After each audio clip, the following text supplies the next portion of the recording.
Tao doon na ta. Duterte. Nga on tadi, tama kasi nabot og gutom. Kain tayo. Yung podium para malasan balance. Mandihapon una ta. Gutom na. Sir, kakain na muna, sir. Mamahin na siya. Oo. Sige mo, sir.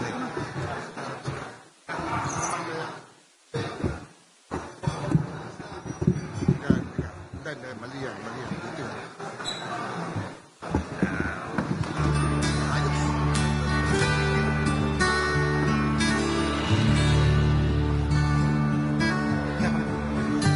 Ladies and gentlemen, before we listen to the message of our former President Rodrigo Roa Duterte, let us join in taking our dinner first. Maraming salamat po.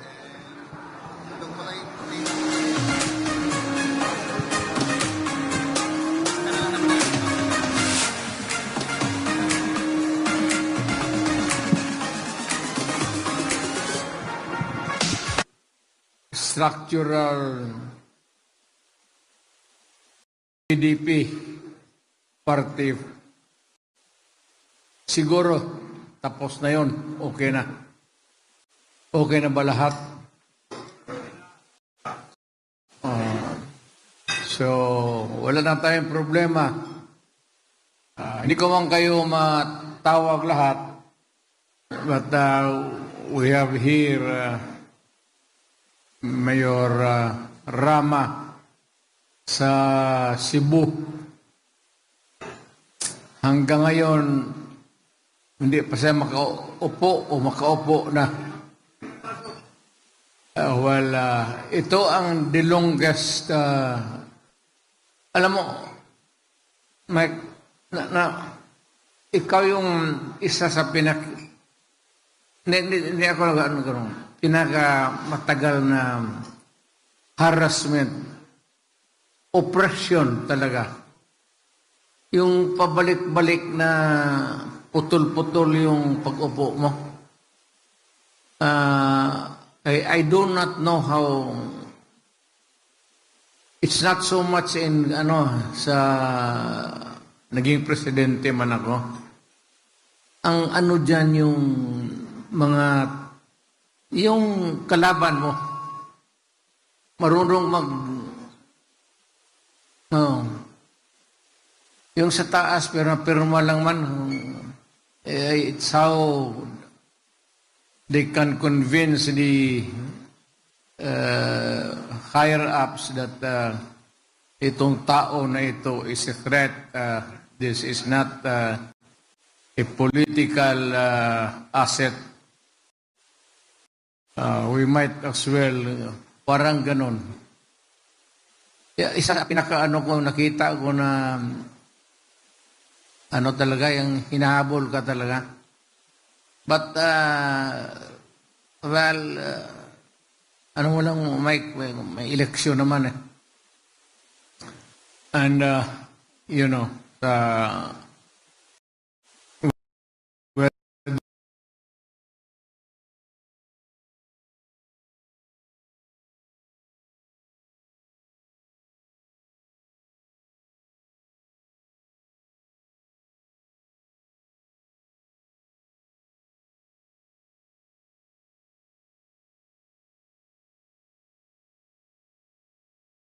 we will have a fair shake dito sa buhay na ito.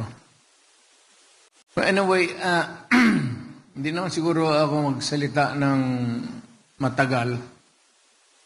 Total na organized naman itong PDP, and I am sorry that I was not around because meron rin akong pinuntahan the whole day.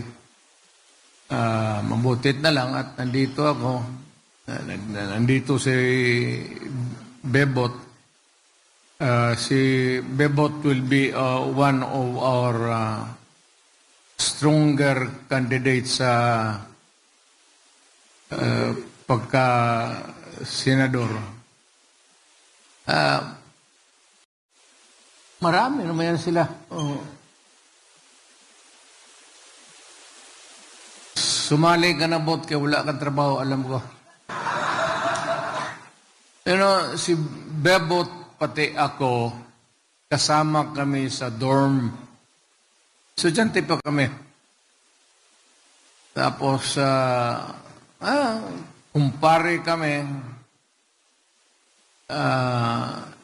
Nakapag-asawa siya ng taga Davao, anak ni Mayor Santos. Ewan ko kung paano niya nilusutan si... Anyway, dabawin niyo ito si Bebot. Tatakbo siguro ito ng senador. Pipiliting ko para marami naman tayo. Mananalo tayo, maniwala kayo. Maniniwala. Hindi naman siguro lahat, malas lang, pero lulusot karamihan sa ating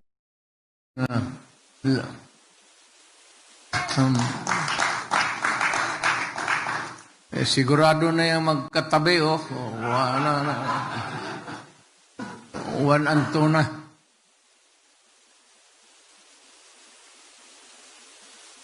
Bebot,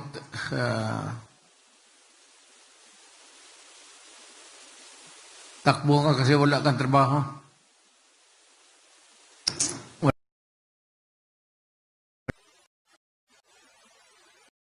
Wala man akong maikwento sa inyo. Wala mang giveaway, so may akalo.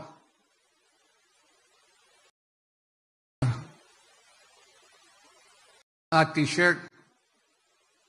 Mamigay ka? Lahat nabigyan mo. Pag hindi, ikaw ang ibigay ko.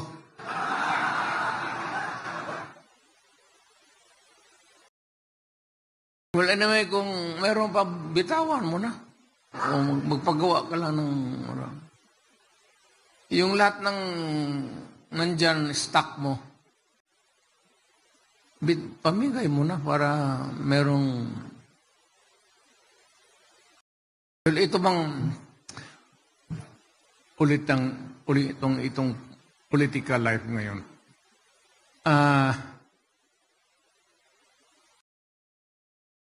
The president is not really yung sabihin mo abusado. It would not be a fair comment na hindi naman talaga masamang tao si Presidente Marcos. But I seldom mention the names of the other side of the fence. But dito wala kasi akong na tayo, wala man tayong, there's no reason for us to be scared or oppression. Kasi wala man akong nakikita na yung tendency of a president to be abusive and would condone itong wrongdoing. Wala akong nakikita dyan. So, in this coming election, I hope that the president, kung marinig niya ako, bigyan na lang tayo ng, sabi ko, a fair shake of patas lang ang laban. Wala lang, he will not allow, kagaya ko noon, nagprangka-prangka ako sa mga tayo, yung na huwag kayong pumasok sa takutan pati yung sa violence. It's not good. Let us keep democracy as was handed down to our parents. Yung i-preserve natin yung legacy na binigay nila sa atin. Although in the course of time, it was not really perfect. Pero we'll be able to maintain this kind of environment politically. So we try to maintain that kind of, whether we are the ones in power or opposition tayo. Sana si Presidente Marcos would say to it that wala lang and yung vote buying, wala yan talaga. Kasi yung vote buying is really out of the, hindi natin pwedeng pakialaman yan eh. You cannot control it in a way, so what would be the point in making so much noise? It would just magsamang loob ka lang. But pero yung mga violence, terrorism, ayan ang hindi pwede. And I'm sure that the President, Mr. Marcos, would not allow that. Politiko siya at dumaan siya ng mga ganun eh. So, let us go back to our respective territories and start to organize. Mahirap mag-organize pag walang pera. So, ang PDP is shoestring budget talaga to. But whatever na makuha namin na malaki, kung may magbigay man, ngayon ng mga negosyante, we will share with you whatever ibibigay namin sa taas. Yung mananalo na, kagaya ni Bongo pati ni Bato, wala, hands down man ito sila.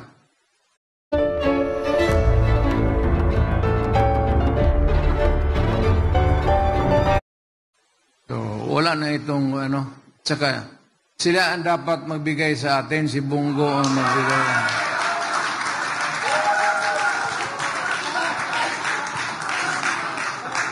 Alam ba ninyo na pinakamalaking printing press sa Mindanao,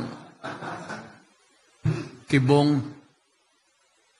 Kaya yung mga campaign materials inyo, para hindi kayo gumbastos, ibigay mo na kay Bong.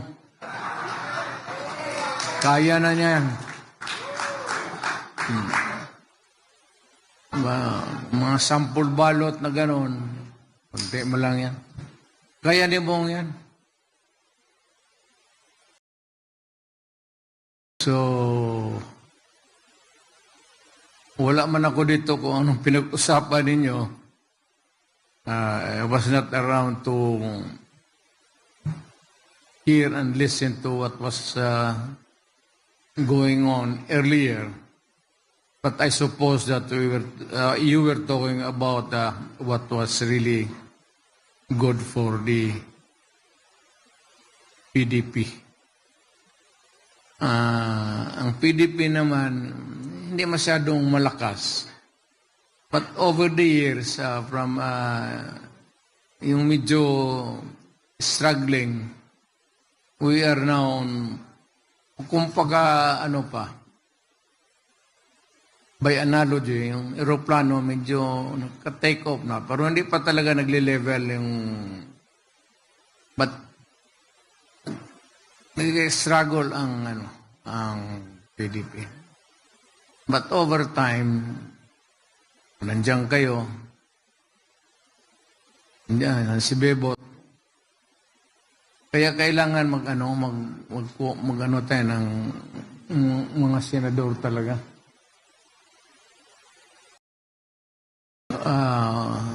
We need the senators. Kailangan natin ng senador. So, anyway, mag-ikot man kami, I hope that I will have the money and the energy to go around the country Mga key cities lang siguro. Hindi ko kaya, matanda na ako. Para naman ano yung partido natin. Mabisitahan lang ng lugar. So, yan lang ang anong ko. Pero wala tayo.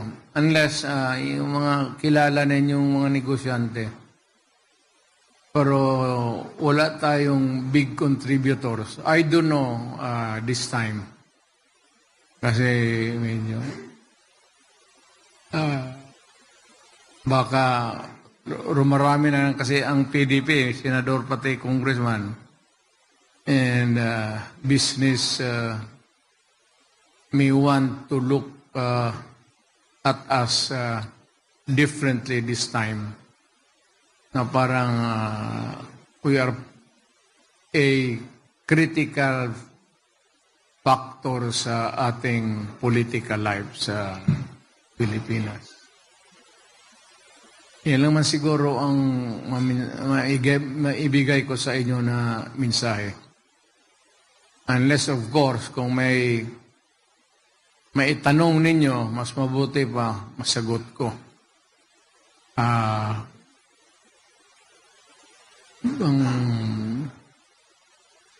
Kung sino yung finance officer natin, pag-usapan pa namin dito sa taas kung sino talaga. Wala man sila dito lahat. But we might makaraise tayo talaga ng kunti. Kasi mahirap magkampanya na walang pera. Talagang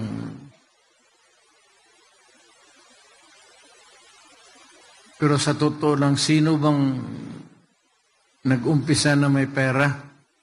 Pero yung mga may pera talaga, yung mga negosyante.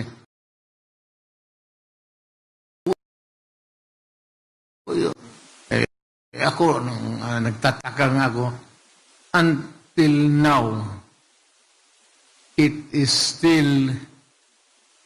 remains to be still a mystery sa akin kung paano ako umabot pagka-presidente. Totoo yan. Totoo yan.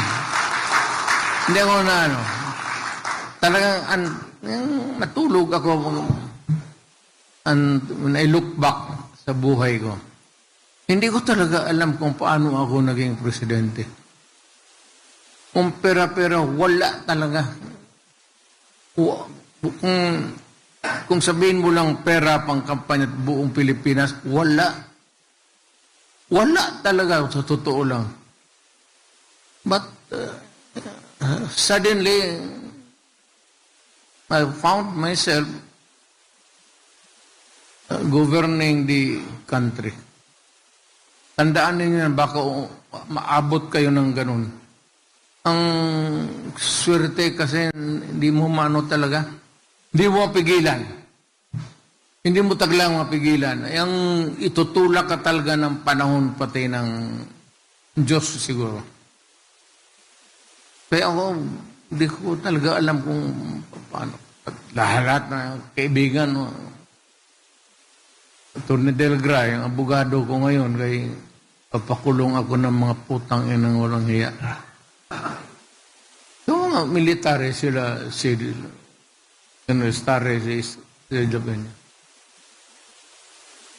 mga military mo na itong sila, alam nila na wala talaga ako.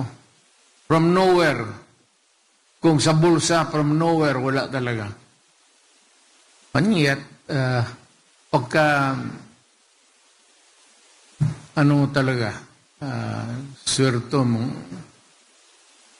Pero na lang itong mga anak kay wala na, automatic na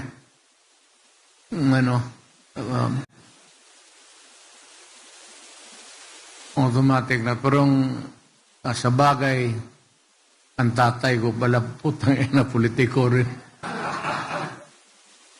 But between and my father, matagal, 10 years halos, ang agwat. Nung namatay siya,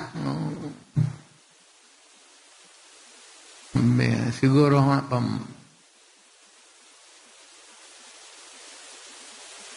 wala talaga. Piskal lang ako noon, ang sweldo ko ilan lang. And yet, when I became mayor, tuloy-tuloy na. 3 terms tapos papuntang presidente. Sinasadya ko itong salita na ito. It's because it is a gathering of people who are into politics. Nandito tayo kasi sa politika eh. PDP Laban. Of course, it's a political party. And that is what brings us together. So, ano ang topic dito? Talagang itong ganito. How do you achieve your dream? Pero ito lang ang masabi ko. Yung damgo sa Binisaya is yung panaginip, limitahan mo lang. Huwag mong do not let it go haywire. Yung mga ambisyon ka ng wala na sa lugar. Yung gutom, parang gutom ka talaga. Hindi bibigay ng Diyos sa iyo yan. Maybe mag-isip-isip ka lang kasi ang tatay ko, gobernador. Doon tayo papasok sa utak ko na maybe, just maybe, baka magpasok ako ng politika. Pero I was never really ever conscious na sabihin mo na pagkatapos ng edukasyon ko, magpasok ako sa politika. Matagal ako naghanap buhay talaga. I was a prosecutor. Doon ko nahon yung pagka-abogado ko. I'm a litigation lawyer. Trial lawyer ako. Hindi ako masyado sa corporate. Kasi ang fiscal prosecutor is araw-araw korte yan. Kaya kung may mga anak kayo at kung kaya naman ninyo additional a few years, ipasok ninyo sa fiscal's office or prosecutor's office. At sabihin mo doon sa piskal na yung anak mo i-assign sa trial. Ako, pagpasok ko, 2 days after, trial na ako nagtanong yung city fiscal, si the late Fred Ruiz, na kung kaya ko. Kasi bagong graduate lang sabi ko, kaya ko. Sigurado ka? Sabi ko, kaya ko, sir. Trial ka agad ako. Hindi naman ako ng ibang eskwelahan, pero alam mo kami dumaan sa mga professor na ito, bebot to. Ayan. Sino pa dito dumaan? Dumaan si Mayor Rama. Kasi magdaan ka ng mga professor na Tatay!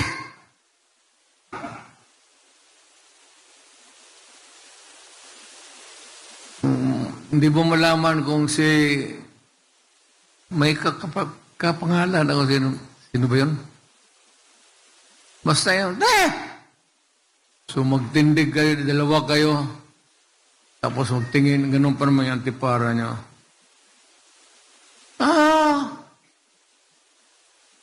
Why are you standing? I did not call you. Ayan, na professor na, at naliw sila bebot, San Beda ako. Sabi San Beda. Si Miorama. Why are you standing? Sir, I thought I heard my name. God damn it, because you are always talking at the back. That's why you cannot hear. Stand here. Come. Sit down. Pag sit down, okay, you stand up. Tindig ka na. Ay, bebot pati. Tindig ka. Wala naman, tinatanong. What? Sir, there is no question yet, sir. Ganda ito. Magalit na lalo nang magalit. Pero pag, alam mo, sa totoo lang, ibang year kami nagkuha ng barit. Pero sa totoo lang, sa remedial law, yan ang pinakamabigat sa lahat eh.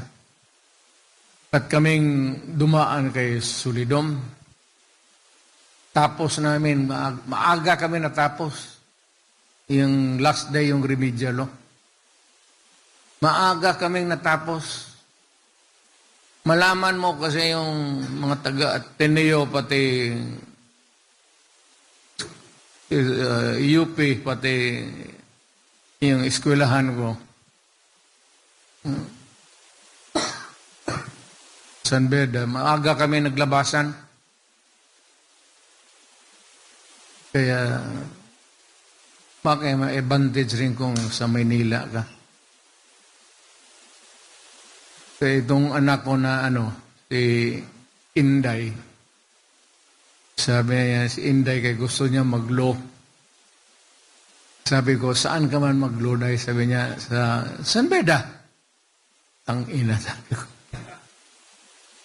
Patay ka doon. Patay ka. Pagka anak ka ng general o anak ka ng sekretary o cabinet, patay ka. Pag makita ka doon, ayawan ko ngayon, pero ganun man ang uso talaga. Parang galit yung mga putang inang yung mga nag-graduate, lalo na yung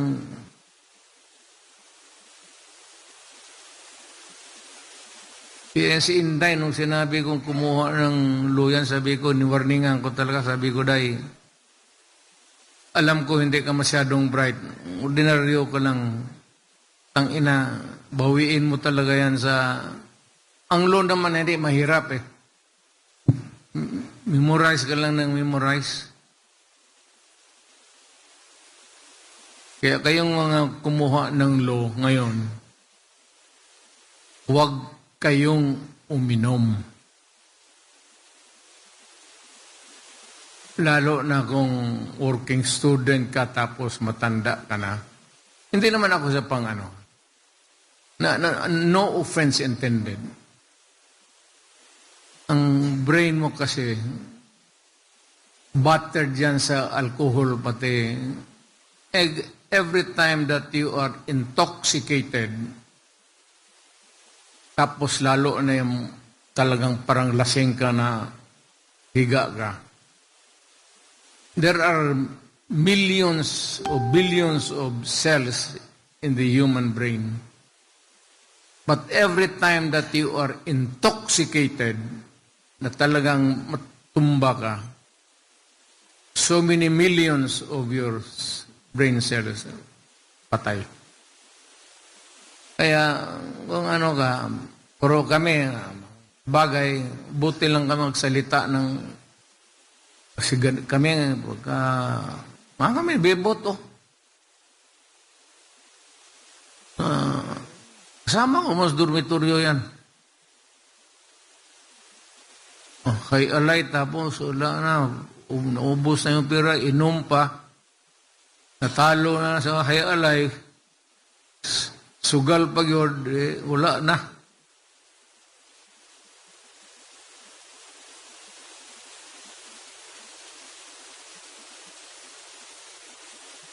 Yun lang ang maano ko. Wala man tayong ibang pag-usapan. Wala akong politika. Hintayin natin biwan ng istorya lang yan.